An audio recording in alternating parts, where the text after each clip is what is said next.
NATO విషయంలో ఇప్పుడు పెద్ద చర్చ నడుస్తుంది. ఎందుకంటే నాటోతో ఏంటి ప్రయోజనం? ఎలన్ మస్క్ రైజ్ చేసిన పాయింట్. నాటో దేశాలకి ఆర్థిక సహాయం అమెరికా చేస్తుంది, పెట్టుబడులు అమెరికా పెట్టిస్తుంది, అట్లాగే వాళ్ళకి కావలసినటువంటి ఇతరత్ర వ్యవహారాలు అమెరికా చూస్తుంది. కానీ నాటో వల్ల అమెరికాకు వచ్చిన ప్రయోజనం ఏంటి?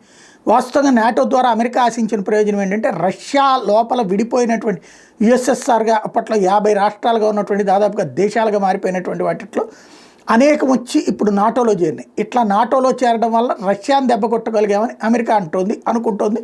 ఈ బైడెన్ వర్గం అదే ప్రొజెక్ట్ చేసుకుంటూ వచ్చింది. కానీ దానివలన అమెరికాకి వచ్చిన కొత్త ప్రయోజనం ఏంటి?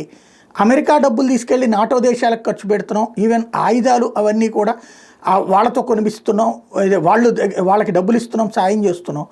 కానీ వాళ్ళు దీని ద్వారా అమెరికాకి ఇచ్చింది ఏంటి అన్నటువంటి పాయింట్ని బేస్ చేసుకుని నాటో నుంచి బయటికి రావాలన్నటువంటి ఒత్తిడిని ఎలన్ మస్క్ నాయకత్వంలో ఉన్నటువంటి ఏదైతే దుబారా నివారణ వ్యవస్థ ఉందో వాళ్ళు బాగా ప్రొజెక్ట్ చేసుకొస్తున్నారు.